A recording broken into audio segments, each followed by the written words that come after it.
أعوذ بالله من الشيطان الرجيم. بسم الله الرحمن الرحيم.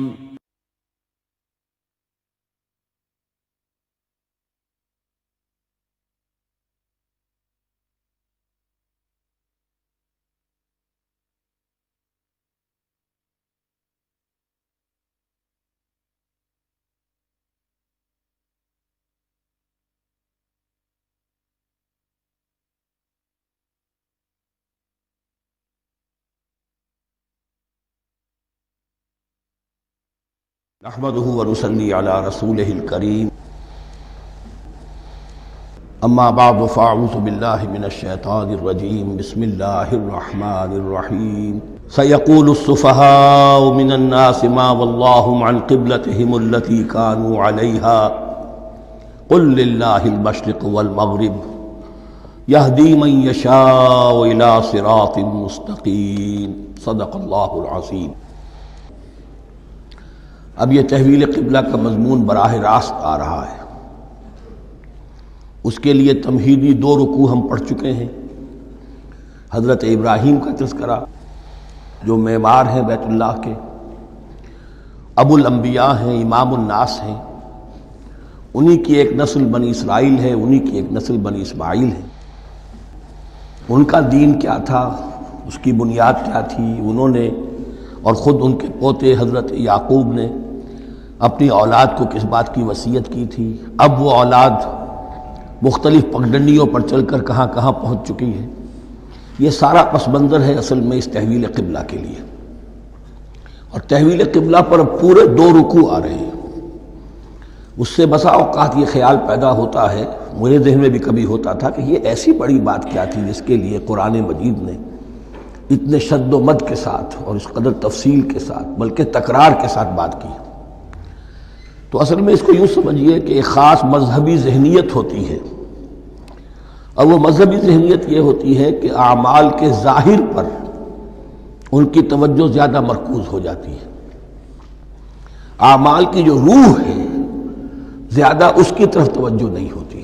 عوام الناس کا معاملہ یہی ہو جاتا ہے، ظواہر پر، رسومات پر، جو ظاہری شکلیں ہیں ان کی اہمیت، جو اصل دین ہے، روح دین ہے، جو مقاصد دین ہیں، ان کی طرف توجہ نہیں ہوتی۔ نتیجہ یہ ہوتا ہے کہ ظاہر میں ذرا سا فرق انہیں بہت محسوس ہوتا ہے، ذرا سا فرق ہو گیا، کسی نے رفع یدین کر لیا، قیامت آ گئی، معلوم ہوا یہ کوئی اور ہی آ گیا ہماری مسجد میں، یہ کون ہے؟ کسی نے آمین ذرا اونچا کہہ دیا، پھر قیامت آ گئی۔ یہ ساری چیزیں جو یہ خاص ایک ذہنیت ہوتی ہے۔ اس ذہنیت کے پس منظر میں یہ مسئلہ چھوٹا نہیں تھا۔ ایک تو یہ کہ جو قبائلی اور قومی پس منظر تھا اس کے حوالے سے سمجھیے، مکے میں جو لوگ ایمان لائے، ظاہر بات ہے ان سب کو عقیدت تھی خانہ کعبہ کے ساتھ، خود حضور کو تھی۔ آپ روتے ہوئے نکلے ہیں اور آپ نے یہ فرمایا تھا کہ اے کعبہ مجھے تجھ سے بڑی محبت ہے، لیکن تیرے یہاں کے رہنے والے مجھے یہاں رہنے نہیں دیتے۔ پھر یہ کہ وہ جو عقیدت اور محبت تھی وہ تمام اور مسلمانوں کے دلوں میں بھی تھی۔ مدینے میں آ کر آپ نے رخ بدل دیا۔ جب تک مکے میں تھے معلوم ہوتا ہے کہ حضور جب کھڑے ہوتے تھے نماز کے لیے تو آپ اس طرح کھڑے ہوتے تھے کہ بیک وقت استقبال قبلتین ہو جاتا تھا، یعنی جو جنوبی دیوار ہے، ایک طرف وہ کونا ہے جس میں حجر اسود ہے، اور دوسری طرف وہ یمانی ہے، رکن یمانی جو یمن کی طرف ہے، جنوب کی طرف ہے۔ ادھر کوئی شخص کھڑا ہوگا اور وہیں پر انہی کے درمیان جو ہے جب طواف کیا جاتا ہے تو دعا مانگی جاتی ہے، ربنا آتنا فی الدنیا حسنۃ وفی الآخرۃ حسنۃ وقنا عذاب النار۔ باقی پورے طواف میں آپ جو چاہیں دعا مانگے، لیکن یہاں یہ دعا ہے خاص۔ اب اگر کوئی شخص ادھر کھڑا ہو کر نماز پڑھ رہا ہے تو کعبہ تو سامنے ہے ہی، ٹھیک سیت میں یروشلم بھی ہے۔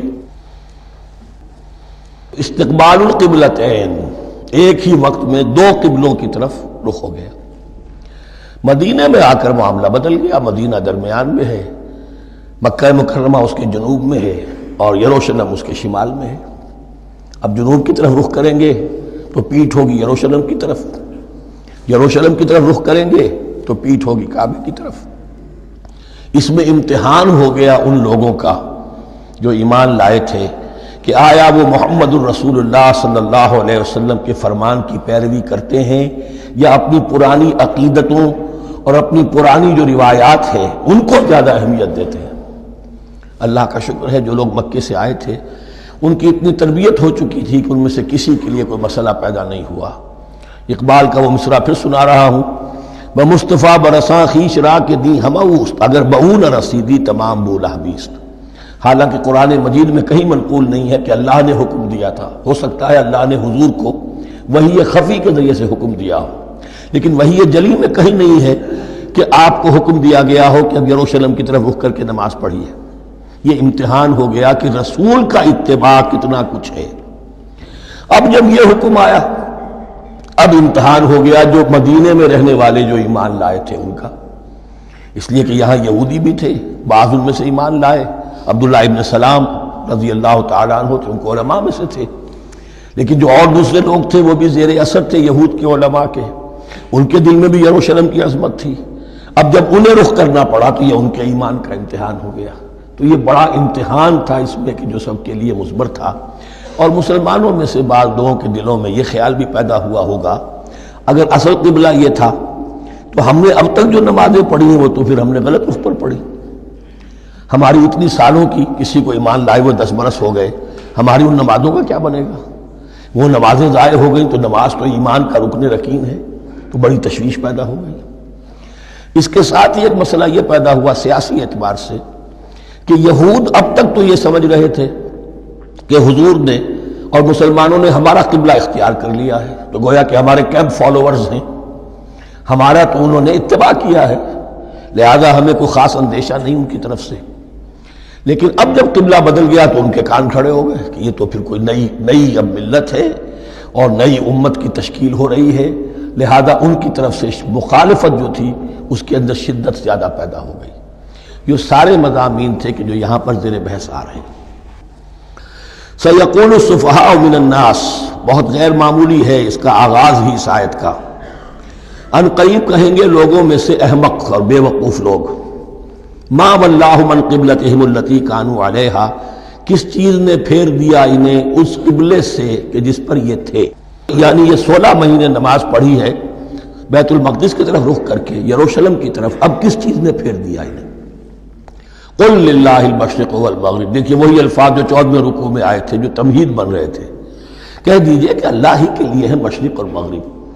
گویا کہ شمال اور جنوب، مشرق و مغرب، شمال و جنوب، محاورے میں مشرق و مغرب زیادہ استعمال ہوتا ہے، سب اللہ کے ہیں، اللہ کسی سمت میں محدود نہیں ہے۔ یہدی من یشاء الی صراط مستقیم، وہ جس کو چاہتا ہے سیدھے راستے کی طرف ہدایت دے دیتا ہے۔ وَكَذَلِكَ جَعَلْنَاكُمْ، اب یہ خاص بات کہی جا رہی ہے، اے مسلمانوں تم اس تحویل قبلہ کو معمولی بات نہ سمجھو، یہ علامت ہے اس بات کی کہ اب تمہیں وہ حیثیت حاصل ہو گئی۔ وَكَذَلِكَ جَعَلْنَاكُمْ أُمَّةً وَسَطًا لِتَكُونُوا شُهَدَاءَ عَلَى النَّاسِ وَيَكُونَ الرَّسُولُ عَلَيْكُمْ شَهِيدًا، اب تمہارا فرض منصب یہ ہے کہ رسول نے جس دین کی گواہی تم پر دی ہے اپنے عمل سے، اپنے قول سے، اسی دین کی گواہی تمہیں دینی ہے اپنے قول سے اور اپنے عمل سے پوری نوع انسانی پر۔ اب تم لنک بن گئے ہو، اب تک نبوت کا سلسلہ جاری تھا، ایک نبی کی تعلیم ختم ہوئی، بگڑ گئی، تحریف ہو گئی، غائب ہو گئی، دوسرا نبی آ گیا، پھر کچھ تیسرا آ گیا، چلے آ رہے، لہذا ہر دور کے اندر اب وہ جو معاملہ تھا تسلسل کے ساتھ چل رہا تھا، اب یہاں نبوت ختم ہو رہی ہے محمد الرسول اللہ صلی اللہ علیہ وسلم پر، تو نوع انسانی تو ختم نہیں ہو رہی، ابھی قیامت تو نہیں آئی ہے، اب آگے لوگوں کو تبلیغ کرنا، ان تک دین پہنچانا، ان پر حجت قائم کرنا، ان کا احقاق حق اور ابطال باطل کا فریضہ سر انجام دینا، یہ کون کرے گا؟ تو پہلے تو ہمیشہ اللہ کی طرف سے وہی جبریل لائے اور نبی کے پاس آ گئے، نبی نے لوگوں کو سکھا دیا۔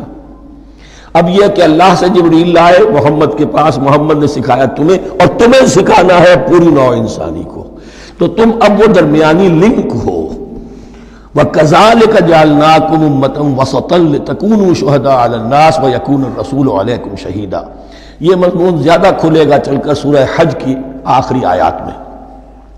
اسی طرح سے مراد یہ کہ تحویل قبلہ ایک مظہر ہے اس کا اس سے اب تم اپنی ذمہ داریوں کا اندازہ کرو، صرف خوشیاں نہ مناؤ، جشن نہ مناؤ، بلکہ یہ کہ یہ ایک بہت بڑی ذمہ داری کا بوجھ ہے جو تم پر آ گیا۔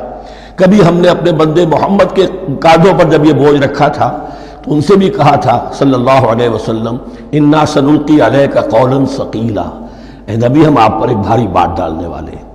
وہی بھاری بات بہت بڑے پیمانے پر اب تمہارے کندھوں پر آ گئی ہے۔ وَكَذَلِكَ جَعَلْنَاكُمْ أُمَّةً وَسَطًا لِتَكُونُوا شُهَدَاءَ عَلَى النَّاسِ وَيَكُونَ الرَّسُولُ عَلَيْكُمْ شَهِيدًا وَمَا جَعَلْنَا الْقِبْلَةَ الَّتِي كُنْتَ عَلَيْهَا، اور ہم نے نہیں قرار دیا تھا اس قبلے کو جس پر کہ اے نبی آپ پہلے تھے۔ یعنی یہ دو طرح کی بات ہو سکتی ہے، وہی خفی سے اللہ نے فرمایا ہو کہ اے محمد اب کچھ عرصے کے لیے یروشلم کی طرف رخ کر کے نماز پڑھو، وہی جلی میں نہیں ہے، اور یہ بھی ہو سکتا ہے یہ حضور کا اجتہاد ہو اور اسے اللہ نے قبول فرما لیا ہو۔ دونوں باتوں کا امکان موجود ہے۔ حضور کے اجتہاد پر اگر اللہ کی طرف سے نفی نہ آئے تو وہ گویا اللہ کی طرف سے۔ وَمَا جَعَلْنَا الْقِبْلَةَ الَّتِي كُنْتَ عَلَيْهَا إِلَّا لِنَعْلَمَ مَن يَتَّبِعُ الرَّسُولَ وَمِمَّن يَنقَلِبُ عَلَىٰ عَقِبَيْهِ، اور نہیں ٹھہرایا تھا ہم نے اس قبلے کو جس پر کہ آپ رہے ہیں مگر یہ جاننے کے لیے کہ کون ہے، یہ ظاہر کرنے کے لیے کہ کون ہے کہ جو اتباع کرتے ہیں رسول کا صلی اللہ علیہ وسلم، اور وہ کون ہے کہ جو اپنی ایڑیوں کے بل لوٹ جاتے ہیں۔ یعنی مدینے میں آ کر اگر کوئی مکے کا مسلمان کہتا صاحب یہ قبلہ مجھے قبول نہیں ہے، وہ واپس ہو جاتا، ایسا ہوا نہیں۔ اور اب جب مکے کی طرف رخ ہو گیا ہے تو کوئی انصار میں سے، کوئی مدینے میں جو ایمان لائے ان میں سے کسی نے کہا کہ ٹھیک ہے جی ہمارا قبلہ وہ تھا، اب آپ نے اپنا قبلہ بدل دیا، آپ کا راستہ اور ہمارا راستہ اور، نہیں، وہ تمام کے تمام مسلمان ان آزمائشوں میں کامیاب ہوئے۔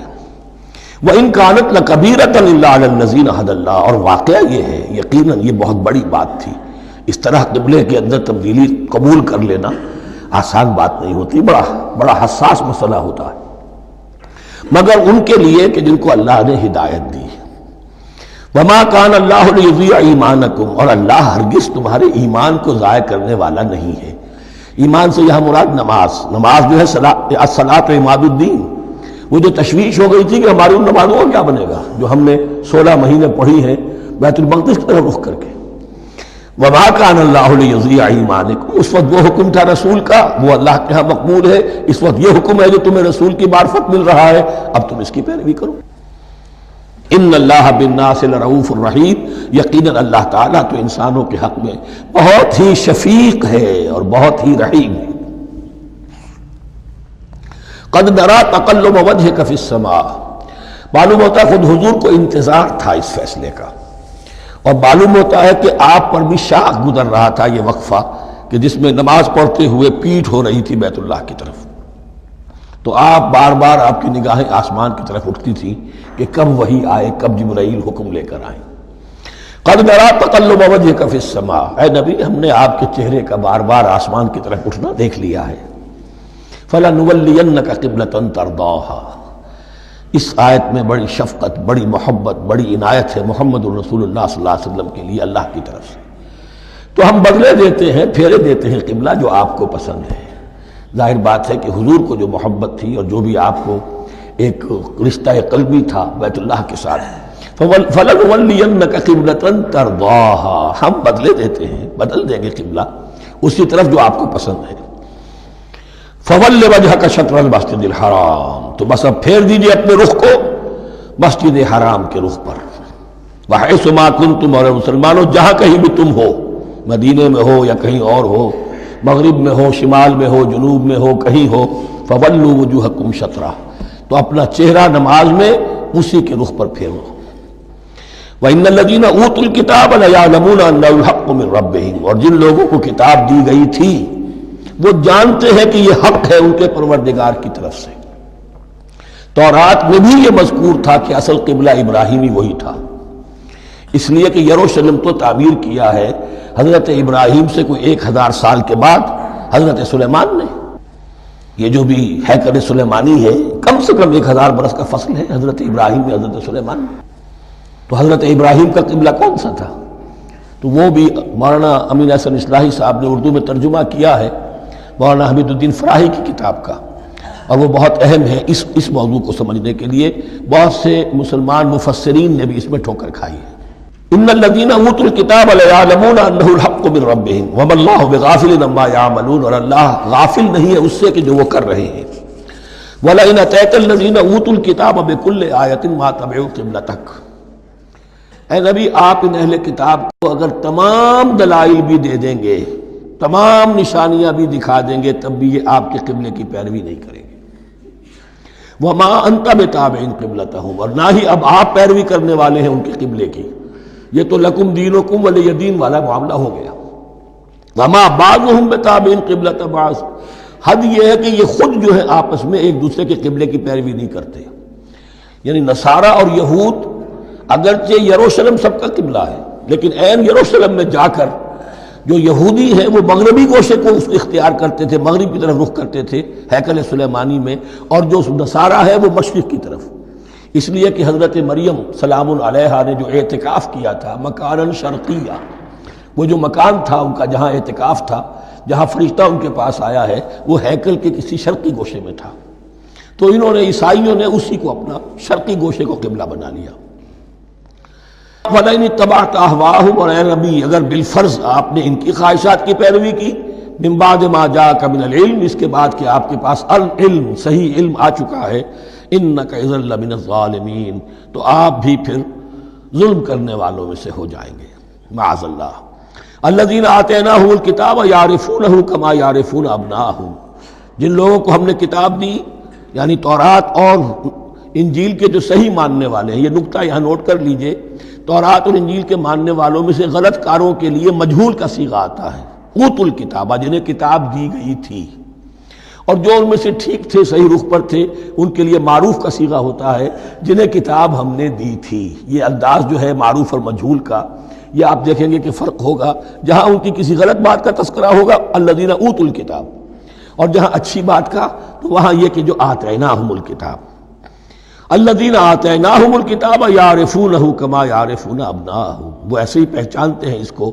ہو کی ضمیر قبلے کی طرف بھی ہے، اور ہو کی ضمیر محمد الرسول اللہ کی طرف بھی ہے، ہو کی ضمیر قرآن کی طرف بھی ہے، ایسے پہچانتے ہیں جیسے اپنے بیٹوں کو۔ وَإِنَّ فَرِيقًا مِّنْهُمْ، اور یقیناً ان میں سے ایک گروہ وہ ہے لَيَكْتُمُونَ الْحَقَّ وَهُمْ يَعْلَمُونَ، جو جانتے بوجھتے حق کو چھپاتے ہیں۔ الحق من ربک، یہ حق ہے آپ کے رب کی طرف سے، فَلَا تَكُونَنَّ مِنَ الْمُمْتَرِينَ، تو آپ ہرگز نہ بنے شک کرنے والوں میں۔ یہ حضور سے خطاب ہو رہا ہے، اور حضور کی وساطت سے اصل میں ہر مسلمان سے خطاب ہو رہا ہے، یہ بات ان سے کہی جا رہی ہے کہ اس میں کوئی شک اپنے پاس بتانے دو، یہ تو حق ہے تمہارے پروردگار کی طرف سے۔ وَلِكُلٍّ وِجْهَةٌ هُوَ مُوَلِّيهَا، ہر ایک کے لیے ہم نے ایک رخ معین کر دیا جس کی طرف کہ وہ رخ کرتا ہے۔ فَاسْتَبِقُوا الْخَيْرَاتِ، تو مسلمانوں تمہارے لیے ایک رخ تو ہم نے معین کر دیا بیت اللہ کا، ایک باطنی رخ کیا ہے؟ نیکیوں میں ایک دوسرے سے آگے بڑھنے کی کوشش کرو۔ ایک ہے ظاہر، نماز کا ظاہر ہے، آپ نے قبلے کی طرف رخ کر لیا ہے، آپ نے وضو کیا ہے، ایک نماز کا باطن ہے، خشوع ہے، خضوع ہے، حضور قلب حاصل ہے، رقت ہے، معلوم ہے کس کے سامنے حاضری ہے۔ اسی طریقے سے قبلہ ایک تو یہ ہے جو کہ کعبہ ہے، بیت اللہ ہے، ایک یہ فاستبقوا الخیرات، تم ہر نیکی کے اندر ایک دوسرے سے آگے بڑھنے کی کوشش کرو۔ اینما تکونوا یأتی بکم اللہ جمیعا، جہاں کہیں بھی ہوگے اللہ تم سب کو لے آئے گا، جمع کر دے گا۔ ان اللہ علی کل شیء قدیر، یقیناً اللہ تعالی ہر چیز پر قادر ہے۔ ومن حیث خرجت فول وجهک شطر المسجد الحرام، اور جدھر سے بھی آپ کا نکلنا ہو، کہیں سفر کریں، کہیں بھی جائیں، تو آپ اپنا رخ پھیر دیجئے مسجد حرام کی طرف۔ وَإِنَّهُ لَلْحَقُّ مِن رَبِّكَ، اور یہ یقیناً حق ہے آپ کے رب کی طرف سے۔ وَمَا اللَّهُ بِغَافِلٍ عَمَّا تَعْمَلُونَ، اور اللہ غافل نہیں اس سے کہ جو تم کر رہے ہو۔ یہاں بظاہر جو ہے کلام حضور سے ہے، اصل میں مسلمانوں سے خطاب ہے بواسطہ محمد صلی اللہ علیہ وسلم۔ وَمِنْ حَيْثُ خَرَجْتَ فَوَلِّ وَجْهَكَ شَطْرَ الْمَسْجِدِ الْحَرَامِ وَحَيْثُ مَا كُنْتُمْ فَوَلُّوا وُجُوهَكُمْ شَطْرَهُ، اور دیکھو جہاں بھی تم نکلو اپنا رخ کرو مسجد حرام کی طرف۔ امریکہ میں جاؤ تب بھی رخ ہوگا مسجد حرام کی طرف، روس میں جاؤ رخ تمہارا ہوگا مسجد حرام کی طرف۔ وَحَيْثُ مَا كُنْتُمْ، اور اے مسلمانوں جہاں کہیں بھی تم ہو، فَوَلُّوا وُجُوهَكُمْ شَطْرَهُ، تو اپنے چہروں کو پھیر دو اسی کے رخ پر۔ لِأَلَّا يَكُونَ لِلنَّاسِ عَلَيْكُمْ حُجَّةٌ، تاکہ نہ رہے لوگوں کے پاس تمہارے خلاف کوئی دلیل۔ اب اس بات کو سمجھ لیجئے کہ چونکہ تورات میں لکھا ہوا تھا کہ نبی آخر الزمان کا قبلہ کعبہ ہوگا، اگر حضور یہ قبلہ اختیار نہ کرتے تو علماء یہود حجت قائم کرتے مسلمانوں پر کہ دیکھو تورات میں تو یہ لکھا ہے اور انہوں نے وہ اختیار نہیں کیا. تو یہ گویا کہ ان کے اوپر اتمام حجت بھی ہو رہا ہے اور قطع عذر بھی ہو رہا ہے، ان کی حجت کی جڑ بھی کٹ رہی ہے. الا الذین ظلموا منہم، سوائے ان میں سے ان کے جو ظالم ہیں، اعتراض کرنے کے لیے لاکھ انہوں نے پھر بھی ہیلے بہانے بنائی لینے ہیں. فلا تخشوہم، تو اے مسلمانوں ان سے نہ ڈرو، واخشونی، مجھ سے ڈرو. وَلِأُتِمَّ نِعْمَتِي عَلَيْكُمْ، اور یہ جو تحویل قبلہ ہوئی ہے اور محمد الرسول اللہ صلی اللہ علیہ وسلم کی بعثت کی بنیاد پر ایک نئی امت کو شکل دی جا رہی ہے اور اسے اب امامت الناس سے سرفراز کیا جا رہا ہے، وراثت ابراہیمی اب اسے منتقل ہو گئی ہے. یہ اس لیے ہے وَلِأُتِمَّ نِعْمَتِي عَلَيْكُمْ، اپنی نعمت میں تم پر اس کا اتمام فرما دوں، مکمل کر دوں. وَلَعَلَّكُمْ تَهْتَدُونَ، اور تاکہ تم ہدایت یافتہ بن جاؤ. کما ارسلنا فیکم رسولا، جیسے کہ ہم نے بھیج دیا ہے تم میں ایک رسول. اب یہ دعا ابراہیم و اسماعیل یاد کر لیجئے. ربنا وبعث فیہم رسولا منہم یتلو علیہم آیاتک ویعلمہم الکتاب والحکمت ویزکیہم. اب گویا کہ وہاں تو دعا تھی اور یہ 3000 سال کے بعد اس دعا کا ظہور ہو رہا ہے بعثت محمدی کی شکل میں. کما ارسلنا فیکم رسولا منکم، جیسے کہ ہم نے بھیج دیا ہے تم میں رسول اپنا تم ہی میں سے. یتلو علیکم آیاتنا، وہ تلاوت کرتا ہے تم پر ہماری آیات. ویزکیکم، تمہیں پاک کرتا ہے، تزکیہ کرتا ہے تمہارا. ویعلمکم الکتاب والحکمہ، اور تمہیں تعلیم دیتا ہے کتاب و حکمت کی. ویعلمکم ما لم تکونوا تعلمون، اور تمہیں تعلیم دے رہا ہے ان چیزوں کی جو تمہیں معلوم نہیں تھی. یہاں ایک نقطہ بڑا اہم ہے، حضرت ابراہیم اور اسماعیل کی دعا میں جو ترتیب تھی یہاں اللہ نے اس کو بدل دیا ہے. وہاں کیا تھا؟ تلاوت آیات، تعلیم کتاب و حکمت، پھر تزکیہ. یہاں کیا ہے؟ تلاوت آیات، پھر تزکیہ، پھر تعلیم کتاب و حکمت. اب ظاہر بات ہے کہ حضرت ابراہیم حضرت اسماعیل نے جو بات کہی وہ بھی غلط تو نہیں ہو سکتی، لیکن ہم یہ کہہ سکتے ہیں کہ اس کی امپرووڈ فارم یہ ہے جو اللہ تعالیٰ کی طرف سے دی گئی، اس لیے کہ تزکیہ مقدم ہے. اگر نیت صحیح نہیں ہے تو تعلیم کتاب و حکمت مفید نہیں ہوگی بلکہ گمراہی میں اضافہ ہوگا. نیت کج ہے تو گمراہی بڑھتی چلی جائے گی.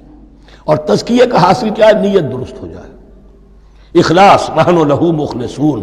اگر یہ نہیں ہے تو جتنا پڑھو گے، جتنے بڑے عالم ہوگے، شیطان بھی بن سکتے ہو.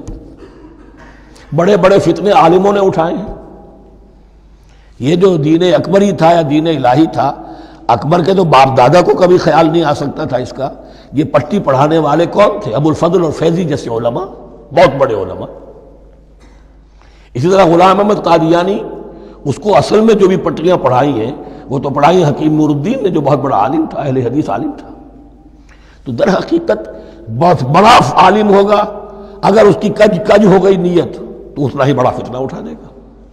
اس پہلو سے تزکیہ مقدم ہے، اور اس کا ثبوت یہ ہے، یہی مضمون سورہ آل عمران میں آیا، یہی مضمون پھر سورہ جمعہ میں آئے گا. وہاں بھی ترتیب یہی ہے، تینوں جگہ پر اللہ کی طرف سے ترتیب یہی ہے. یتلو علیکم آیاتنا ویزکیکم، تمہیں ہماری آیات پڑھ کر سنا رہا ہے اور تمہارا تزکیہ کرتا ہے. ویعلمکم الکتاب والحکمہ، اور اس تزکیے کے بعد پھر تعلیم کتاب و حکمت. ویعلمکم ما لم تکونوا تعلمون، اور تمہیں سکھا رہا ہے جو کچھ علم تمہیں حاصل نہیں تھا. فاذکرونی اذکرکم، بس مجھے یاد رکھو، میں تمہیں یاد رکھوں گا. یہ بہت بڑا میثاق ہے اور بہت بڑا وعدہ ہے، بہت بڑا وعدہ. اور یہاں تک حدیث میں پھر اس کی شرح آئی ہے، میرا بندہ اگر مجھے اپنے دل میں یاد کرتا ہے میں بھی اسے اپنے جی میں یاد کرتا ہوں. اور میرا بندہ اگر میرا ذکر کسی محفل میں کرتا ہے تو میں اس سے بہت اعلیٰ محفل میں اس کا ذکر کرتا ہوں. اس کی محفل تو بہت بلند و بالا ہے، ملائے اعلیٰ کی محفل ہے، فرشتے ملائکہ مقربین کی محفل ہے. خدا خود میرے محفل بود اندر لامکا خسرو، محمد شمع محفل بود شب جائے کہ من بودم. اب خسرو کس عالم میں تھے جب یہ شعر کہہ گئے ہیں؟ تو بہرحال ہے تو صحیح، ایک محفل تو ہے. میں اس سے بڑی بہتر محفل میں ان کا تذکرہ کرتا ہوں. فاذکرونی اذکرکم واشکروا لی ولا تکفرون، اور میرا شکر کرو، میری نعمتوں کا ادراک کرو، اس کا شعور حاصل کرو، اس پر زبان سے بھی شکر ادا کرو، اپنے عمل سے بھی، جوارح سے بھی ان نعمتوں کا حق ادا کرو. یہاں وہ 18 رکوع ختم ہو گئے، نصف اول اس سورہ مبارکہ کا مکمل ہو گیا۔ اب آگے سے خطاب ہے یا ایھا الذین آمنوا، ایک نئی امت آ گئی، چارٹر اس کا آ گیا۔ کیوں بنایا گیا تمہیں؟ لتکونوا شہداء علی الناس ویکون الرسول علیکم شہیدا، تم اب لنک ہو ہمیشہ ہمیشہ کے لیے محمد اور پوری نوع انسانی کے درمیان۔ اسی لیے وہ حدیث بھی تو ہے جو علماء حق ہوتے ہیں ان کے بارے میں فرمایا علماء امتی کا انبیاء بنی اسرائیل، میری امت کے علماء کا مقام وہی ہے جو بنی اسرائیل کے علماء کا، اس لیے کہ اب نبوت تو ختم ہو گئی محمد پر صلی اللہ علیہ وسلم، لیکن یہ کتاب تو ہے، اس کا پہنچانا تو ہے، اس کو عام تو کرنا ہے، حجت تو قائم کرنی ہے، اور صرف تبلیغ سے نہیں عمل کر کے دکھانا ہے، وہ نظام قائم کر کے دکھانا ہے جو محمد عربی نے قائم کیا صلی اللہ علیہ وسلم، تب حجت قائم ہوگی۔ اس کے لیے تمہیں قربانیاں دینی ہوں گی، مشکلیں جھیلنی ہوں گی، جان و مال کا نقصان برداشت کرنا ہوگا، آرام سے گھر بیٹھے ٹھنڈے پیٹوں کفر جگہ نہیں چھوڑ دے گا اور حق نہیں آ جائے گا۔ کفر کو ہٹانے کے لیے اور باطل کو ختم کرنے کے لیے اور حق کو قائم کرنے کے لیے تن من دھن تمہیں لگانے ہوں گے۔ اب دیکھیے وہ کال آ رہی ہے، یا ایھا الذین آمنوا استعینوا بالصبر والصلاۃ، یہی وہ الفاظ تھے کہ وہ جو 7 آیتیں تھیں جن کو میں نے کہا تھا خطاب میں بنی اسرائیل میں وہ بمنزلہ فاتحہ ہیں، ان میں الفاظ آئے تھے واستعینوا بالصبر والصلاۃ وانھا لکبیرۃ الا علی الخاشعین الذین یظنون انہم ملاقو ربہم وانہم الیہ راجعون۔ اب وہی خطاب یہاں ہو رہا ہے، یا ایھا الذین آمنوا استعینوا بالصبر والصلاۃ، یہ میں بیان وہاں کر چکا ہوں، ان اللہ مع الصابرین، جان لو کہ اللہ صبر کرنے والوں کے ساتھ ہے۔ اس بیعت سے کیا مراد ہے؟ ایک بات تو متفق علیہ ہے، اللہ کی مدد، اللہ کی تائید، اللہ کی نصرت ان کے شامل حال ہے۔ باقی یہ کہ اللہ تعالیٰ جہاں کہیں بھی ہم ہیں ہمارے ساتھ ہے، کس طرح ہے یہ ہم نہیں جانتے، لیکن یہ فرمایا اس نے کہ میں تو تمہاری دگے جان سے بھی زیادہ قریب ہوں۔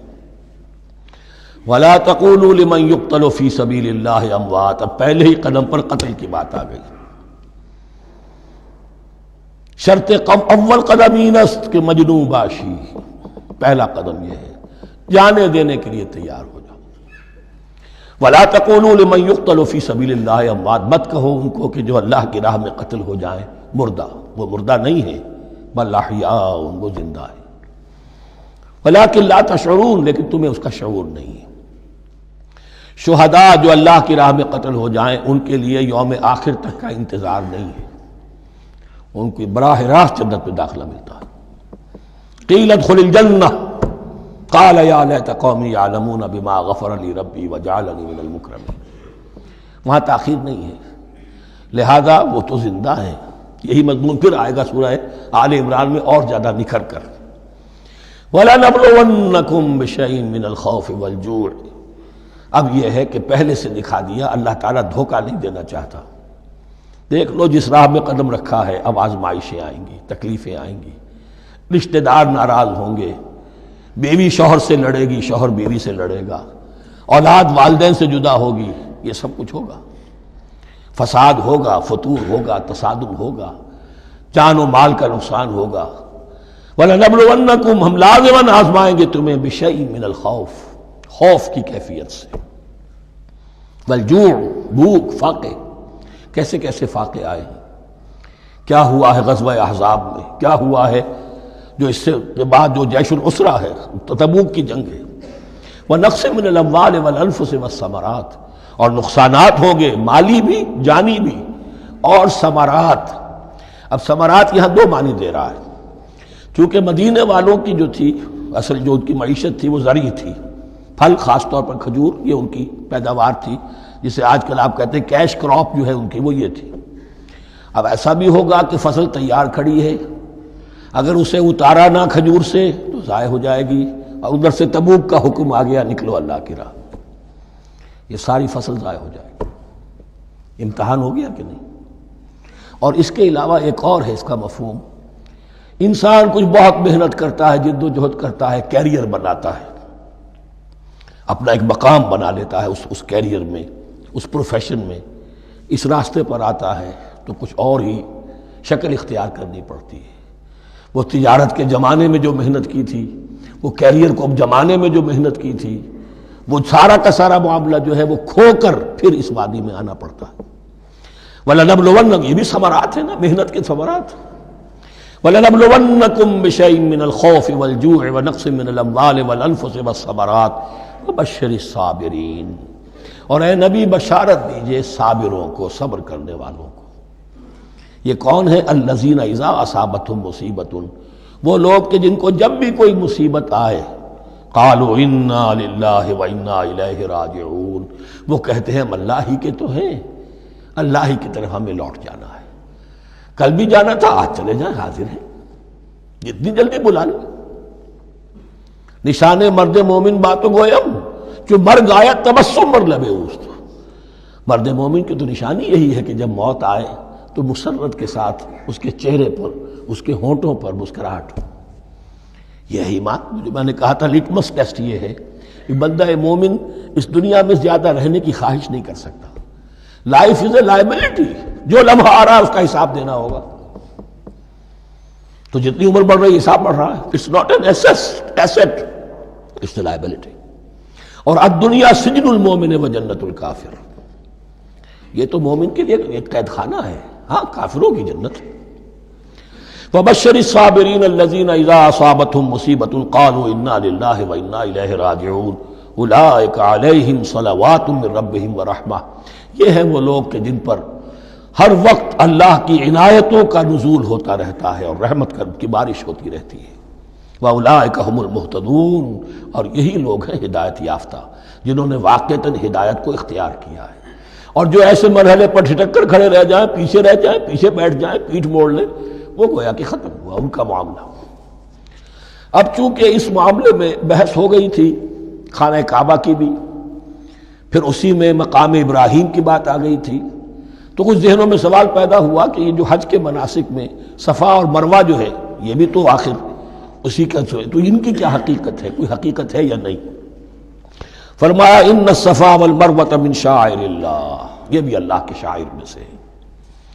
شاعر کسے کہتے ہیں؟ وہ چیز جو شعور بخشے، تو وہ چیزیں کہ جن کے ساتھ اولو العزم پیغمبروں یا اولو العزم انسانوں، اولو العزم اولیاء اللہ کے کچھ حالات و واقعات کا کوئی ذہنی سلسلہ قائم ہوتا ہو، وہ گویا کہ شعور دلانے والے ہوتے ہیں، یاد دلانے والے ہوتے ہیں، اللہ تعالیٰ کی طرف ذہن کو لے جانے والے ہوتے ہیں، اس اعتبار سے شاعر۔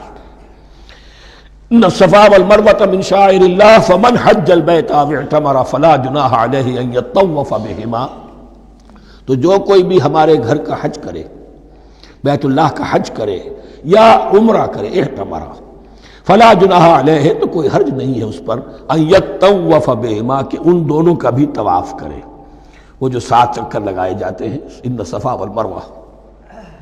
ومن تطوع خیرا، جو شخص جان بوجھ کر بھلا کام کرتا ہے، فإن اللہ شاکر علیم، تو جان لو اللہ بڑا قدردان ہے۔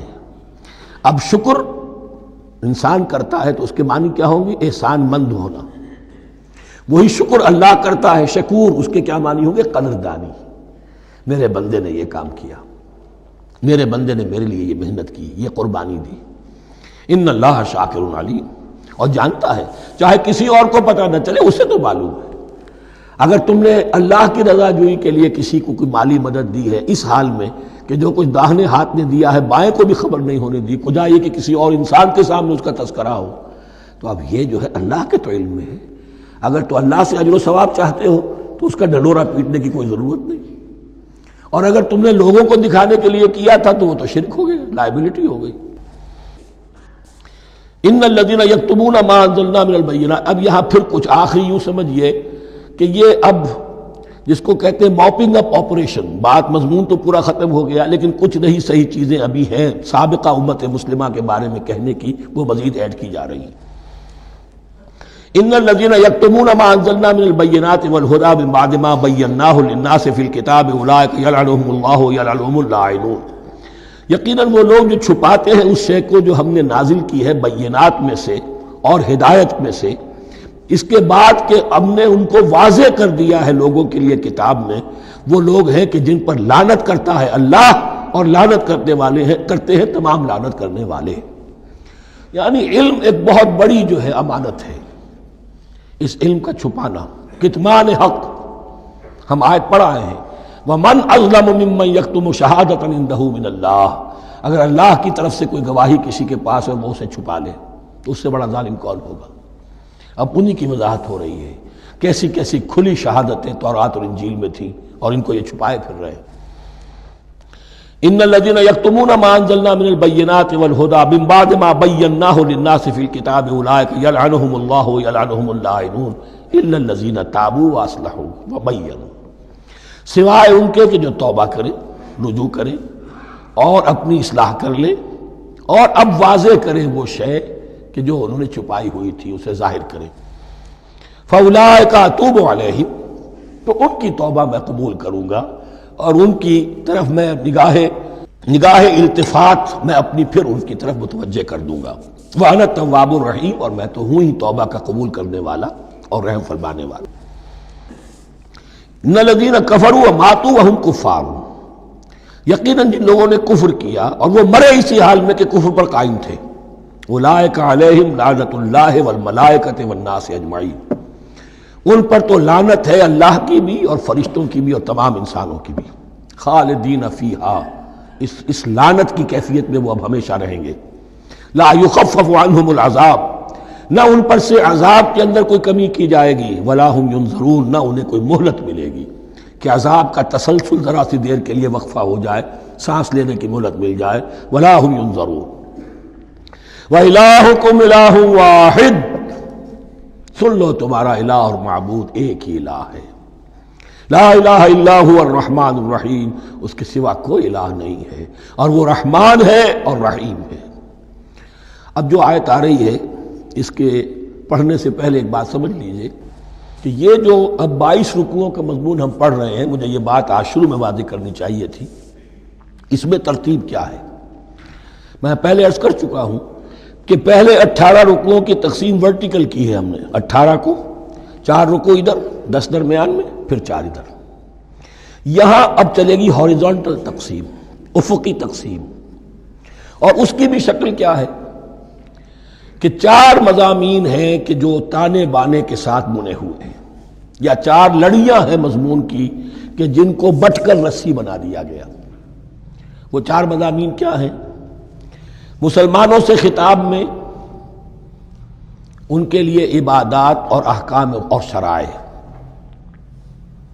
یہ واجب ہے، یہ کرنا ہے، یہ حلال ہے، یہ حرام ہے، نماز فرض ہے، روزہ فرض ہے، وغیرہ وغیرہ۔ اور 2 لڑیاں جہاد، جہاد بالمال، جہاد بالنفس۔ جہاد بالنفس کی آخری انتہا قتال ہے، جہاں انسان نقد جان ہاتھ پر رکھ کر، ہتھیلی پر رکھ کر میدان میں حاضر ہو جاتا ہے۔ جو جنگ میں گیا اس نے اپنے آپ کو موت کے لیے پیش کر دیا، بچ کر آ جائے تو بونس ہے۔ اس اعتبار سے یہ 4 جڑیں۔ شریعت کو 2 حصوں میں تقسیم کیجئے، عبادات اور پھر بقیہ احکام شریعت، معاملات، جن میں خاص طور پر شوہر اور بیوی کا تعلق جو ہے وہ سب سے اہم ہے۔ لہذا اس صورت میں آپ دیکھیں گے تفصیلی احکام آئیں گے آئلی قوانین کے ضمن میں۔ دوسری طرف جہاد بالمال یعنی انفاق، اللہ کی راہ میں خرچ کرنا، اور جہاد بالنفس جس کی آخری منزل قتال۔ اب یہ 4 لڑیاں اس طرح سے ہیں، فرض کیجئے ایک لال لڑی ہے، ایک پیلی ہے، ایک نیلی ہے، ایک ہری ہے، ان کو بٹ دیا گیا ہے۔ جب ایک طرف سے دیکھیں گے تو کٹا پھٹا نظر آئے گا، رنگ لال نظر آیا، پھر پیلا نظر آیا، پھر نیلا نظر آیا، پھر ہرا، پھر لال، پھر نیلا، پھر پیلا، پھر ہرا۔ تو ایسا معلوم ہوگا جیسے کٹے پھٹے ہیں مضامین۔ لڑیاں کھول دیجئے، معلوم ہوگا ایک لڑی وہ بھی بڑی مسلسل ہے، جہاد بالمال کی، ایک لڑی ہے جہاد بالنفس یعنی قتال کی، ایک لڑی ہے جو عبادات کی، ایک لڑی ہے معاملات کی اور شریعت کے احکام کی۔ یہ 4 لڑیاں، اور یہ تانے بانے کی طرح بنی ہوئی ہیں، لیکن اسی بنتی میں بہت بڑے حسین پھول موجود ہیں۔ طویل آیات، عظیم ترین آیات قرآن مجید کی، ان میں سے اب ایک آیت یہاں آ رہی ہے۔ اس کو میں نے عنوان دیا ہے آیت الآیات۔ ان فی خلق السماوات والارض واختلاف اللیل والنہار والفلک التی تجری فی البحر بما ينفع الناس وما انزل اللہ من السماء من ماء فاحیا به الارض بعد موتها وبث فیہا من کل دابۃ وتصریف الریاح والسحاب المسخر بین السماء والارض لآیات لقوم یعقلون۔ اتنے فینومینا آف نیچر کسی ایک آیت میں جمع نہیں ہے قرآن۔ اللہ تعالیٰ تمام فینومینا آف نیچر کو اپنی آیتیں قرار دیتا ہے۔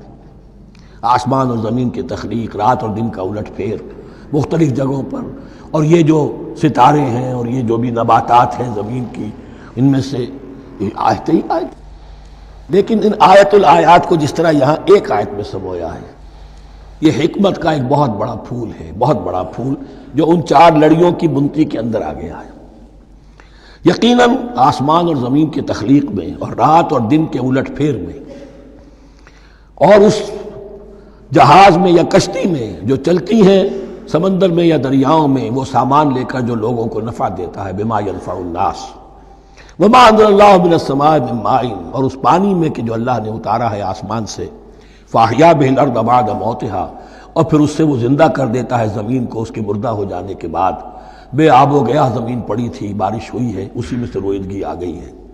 وبث فیہا من کل دابہ، اور یہ تمام حیوانات اور چرند اور پرند جو اس کے اندر پھیلا دیے گئے ہیں۔ وتصریف الریاح، اور یہ ہواؤں کا چلنا جو ہے، کبھی پرواں چل رہی ہے، کبھی پچھمی چل رہی ہے، کبھی مشرق سے آ رہی ہے، کبھی مغرب سے آ رہی ہے، تصریف الریاح ہے۔ والسحاب المسخر بین السماء والارض، اور ان بادلوں میں کہ جو معلق کر دیے گئے آسمان اور زمین کے درمیان۔ لآیات لقوم یعقلون، ان سب میں آیات ہیں، نشانیاں ہیں ان لوگوں کے لیے جو عقل سے کام لیں۔ ان کو دیکھو اور ان کے خالق کو، مدبر کو پہچانو۔ آیات ہے، اور ان کے آیات کے پہچاننے کا جو عملی نتیجہ نکلنا چاہیے، اور جس کو عام طور پر لوگ نہیں پہنچ پاتے جس تک، اب اگلی آیت میں اس کا تذکرہ ہے۔ نتیجہ تو نکلنا یہ چاہیے کہ پھر محبوب اللہ ہی ہو، شکر اسی کا ہو، اطاعت اسی کی ہو، عبادت اسی کی ہو۔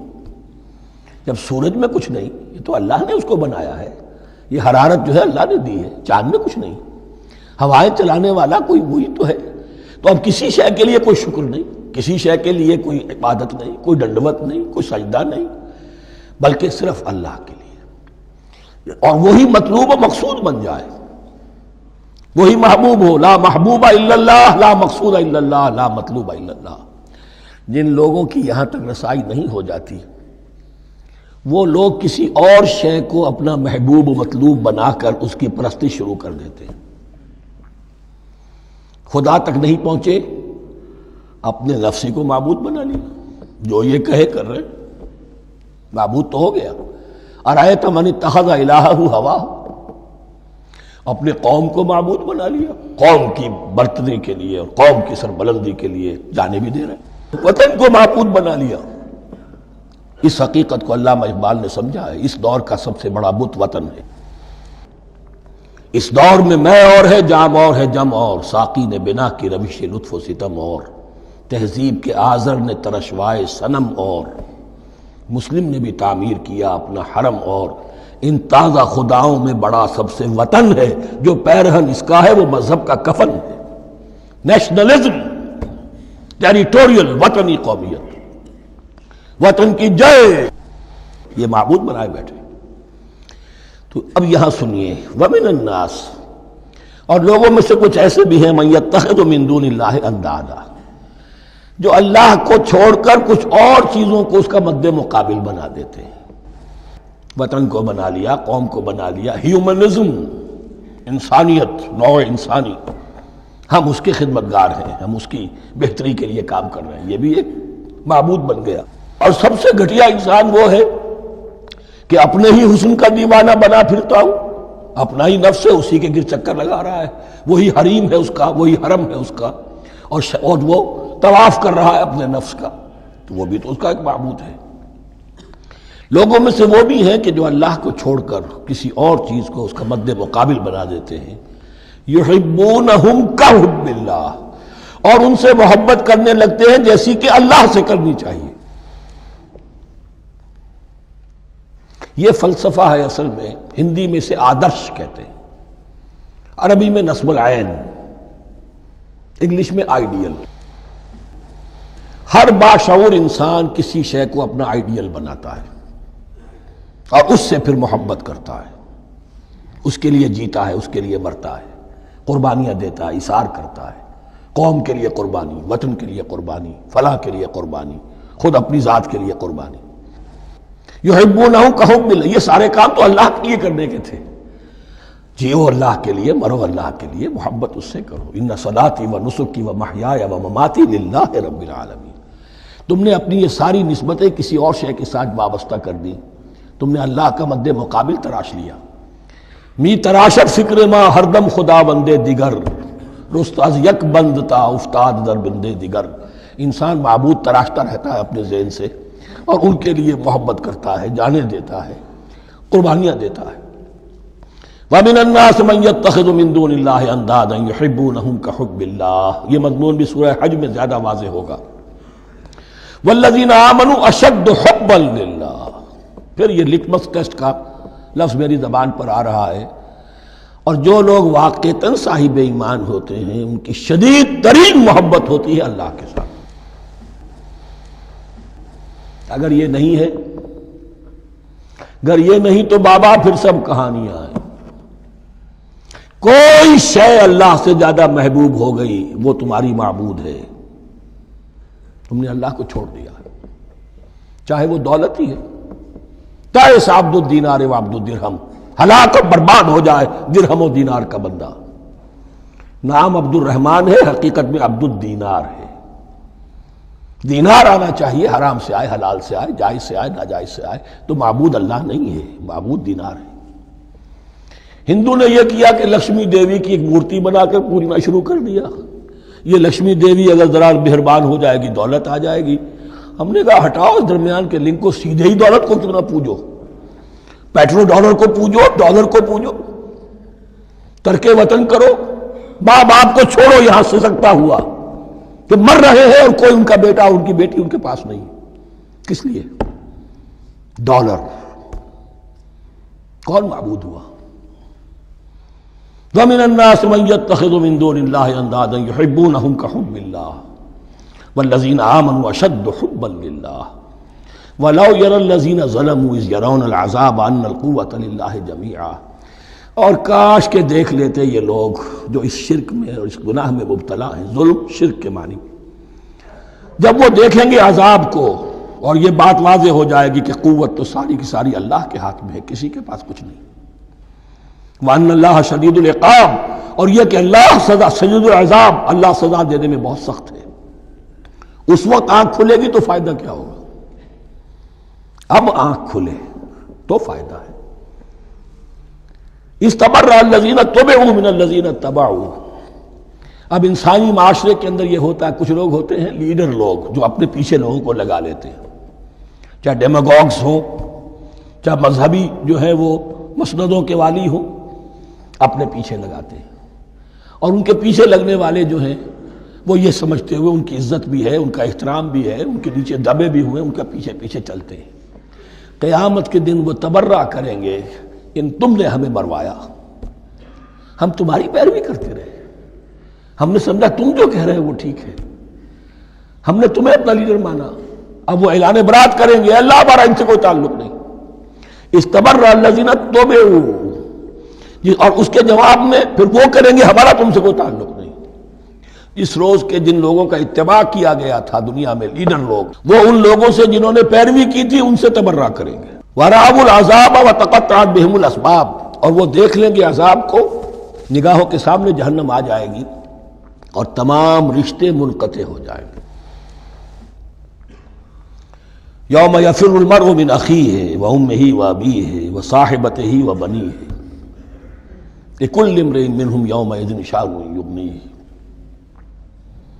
یود المجرم لو یفتدی من عذاب یومئذ ببنیہ وصاحبتہ واخیہ وفصیلتہ التی تؤویہ ومن فی الارض جمیعا ثم ینجیہ، ہر انسان چاہے گا میرے باپ کو، بیٹے کو، بھائی کو، ماں کو، بیوی کو، اولاد کو، تمام انسانوں کو چھوڑ دو جہنم میں، خدا کے لیے کسی طرح مجھے بچا لو۔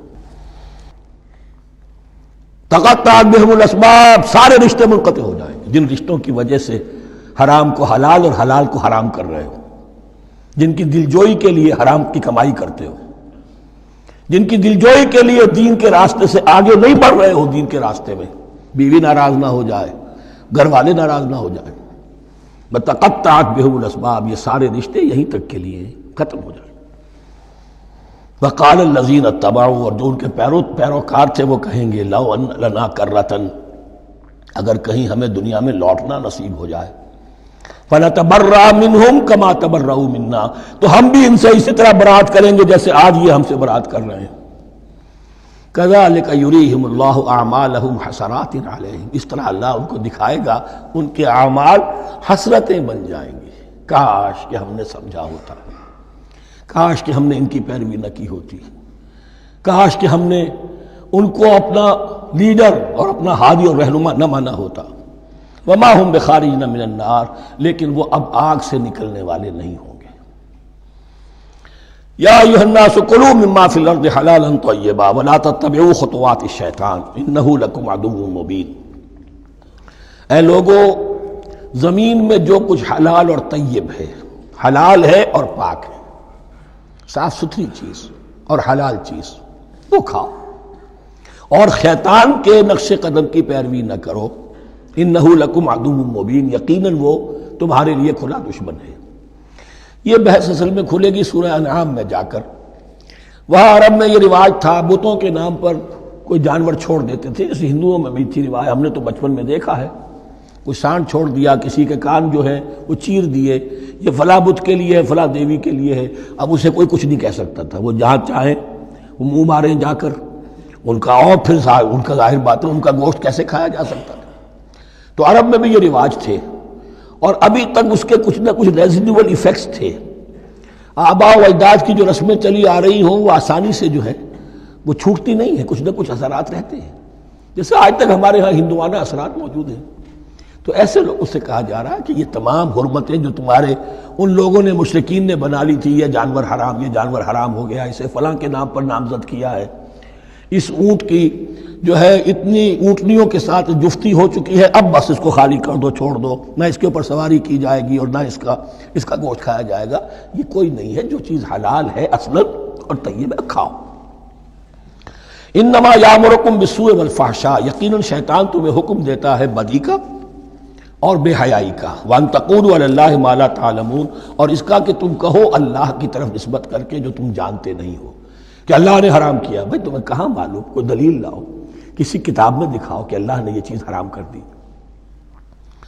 وَإِذَا قِيلَ لَهُمُ اتَّبِعُوا مَا أَنزَلَ اللَّهُ قَالُوا بَلْ نَتَّبِعُ مَا أَلْفَيْنَا عَلَيْهِ آبَاءَنَا، اور جب ان سے کہا جاتا ہے اتباع کرو اس کی جو اللہ نے نازل کیا ہے، قالوا، وہ کہتے ہیں بل نتبع ما ألفينا عليه آباءنا، ہم تو پیروی کریں گے اس کی جس پر ہم نے پایا اپنے آباء و اجداد کو. أَوَلَوْ كَانَ آبَاؤُهُمْ لَا يَعْقِلُونَ شَيْئًا وَلَا يَهْتَدُونَ، کیا وہ اپنے آباء و اجداد ہی کی پیروی کرتے رہیں گے، خواہ ان کے آباء و اجداد نہ کسی بات کو سمجھ پائے ہوں نہ ہدایت یافتہ ہوئے. میں نے عرض کر دیا تھا کہ سورہ بقرہ میں جہاں دعوت تیسرے رکوع کی پہلی آیت شروع ہوئی، یا ایھا الناس اعبدوا ربکم الذی خلقکم والذین من قبلکم لعلکم تعقلون، وہ بھی تو مخلوق تھے جیسے تم مخلوق ہو، تم سے خطا ہو سکتی ہے، ان سے بھی ہوئی، تم غلطی کر سکتے ہو، انہوں نے بھی کی. وَمَثَلُ الَّذِينَ كَفَرُوا كَمَثَلِ الَّذِي يَنِقُ بِمَا لَا يَسْمَعُ إِلَّا دُعَاءً وَنِدَاءً. یہاں ذرا تمثیل کے اندر ایک پیچیدگی ہے کہ بظاہر ترجمہ تو یہ ہوگا کہ مثال ان لوگوں کی جنہوں نے کفر کیا اس شخص کی سی ہے جو پکار رہا ہے ایسی چیز کو جو نہ سنتا ہے نہ سمجھتا ہے. ہاں یہ پتہ چلتا ہے کہ کچھ پکار رہا ہے، جانور ہوتے ہیں انہیں اور کیا سمجھ میں آتا ہے. تو یہاں پہ اصل میں تمثیل میں مراد یہ ہے کہ حضور صلی اللہ علیہ وسلم اور مسلمان ان لوگوں کو جو سمجھانے کی کوشش کر رہے ہیں ان میں سے کچھ ایسے بھی ہیں کہ جو کچھ نہیں سمجھتے. دعا اور ندا تو ہے، صم بکم عمی فہم لا یعقلون، لیکن وہ بہرے بھی ہیں، گونگے بھی ہیں، اندھے بھی ہیں، وہ عقل سے کام نہیں لیتے. یا ایھا الذین آمنوا کلوا من طیبات ما رزقناکم، اے اہل ایمان کھاؤ ان تمام پاکیزہ چیزوں میں سے جو ہم نے تمہیں دی ہیں. واشکروا للہ، اللہ کا شکر ادا کرو، ان کنتم ایاہ تعبدون، اگر تم واقعتاً اسی کی عبادت کرنے والے ہو. جیسا کہ میں نے عرض کیا سورہ الانعام میں یہ ساری چیزیں آئیں گی اور تفصیل سے. انما حرم علیکم المیتۃ والدم ولحم الخنزیر وما اہل بہ لغیر اللہ، بنیادی طور پر اللہ تعالیٰ نے وہ کھانے کے جو اہل عرب میں اس وقت رائج تھے ان میں سے 4 چیزوں کی حرمت کا اعلان کیا ہے بار بار. مکی صورتوں میں بار بار ہوا ہے اور یہاں پھر یہ مدنی صورت کے اندر گویا کہ آخری بار. انما حرم علیکم المیتۃ، اللہ نے تم پر حرام کیا مردار کو، جو اپنی آپ موت مر گیا، ذبح نہیں کیا گیا، والدم، اور خون حرام ہے، نجس ہے۔ اسی لیے جو ذبح کرنے کا ہمارا طریقہ ہے وہ یہ ہے کہ صرف گردن کو کاٹا جائے تاکہ اس میں شریانے وغیرہ کٹ جائے اور اکثر جو ہے خون جسم کا نکل جائے۔ اگر جھٹکا کیا جائے جیسے سکھ کرتے تھے، ایک ہی تلوار کے وار سے گردن اڑا دی بکری کی، یا یہ کہ جیسے کہ یورپ وغیرہ میں ہوتا ہے، تو پھر وہ خون اندر رہ جاتا ہے جسم کے، اس کے اندر پھر وہ اینٹھن نہیں ہوتی اس حیوان کے جسم میں کہ جس سے خون جو ہے وہ باہر چلا جائے، تو وہ لحم الخنزیر، اور تیسری چیز ہے خنزیر کا گوشت، اور چوتھی چیز وما اہل بہ لغیر اللہ، اور وہ کہ جس پر پکارا گیا ہو کسی کا نام اللہ کے سوا۔ اب اس میں ایک چیز تو یہ ہے کہ جسی شے کو ذبح کرتے ہوئے کسی بت کا، کسی دیوی کا، کسی دیوتا کا تذکرہ کیا، وہ تو حرام مطلق ہو ہی گیا، اس کا گوشت کھانا حرام مطلق ہے۔ لیکن اسی کے تابع یہ ہوگا کسی بزرگ کا قرب حاصل کرنے کے لیے اس کے مزار پر لے جا کر وہاں ذبح کیا جا رہا ہے۔ پوچھیں گے تو ہم تو اللہ کے لیے ذبح کر رہے ہیں، تو اللہ کے لیے تو اپنے گھر میں بھی کر سکتے تھے ذبح، یہاں کیوں لائے ہو؟ اس کو تم نے کسی اعتبار سے اس صاحب قبر کا جو ہے اس کا تقرب حاصل کرنے کا ذریعہ بنایا۔ یہ چیزیں بھی اسی کے تابع ہو جائیں گی۔ اللہ کے لیے کرنا تو ہر جگہ کر سکتے ہو، ہم تو صرف ایصال ثواب کے لیے کر رہے ہیں، تو اپنے گھر میں بیٹھ کر کرو گے تو کیا ایصال ثواب نہیں ہو جائے گا؟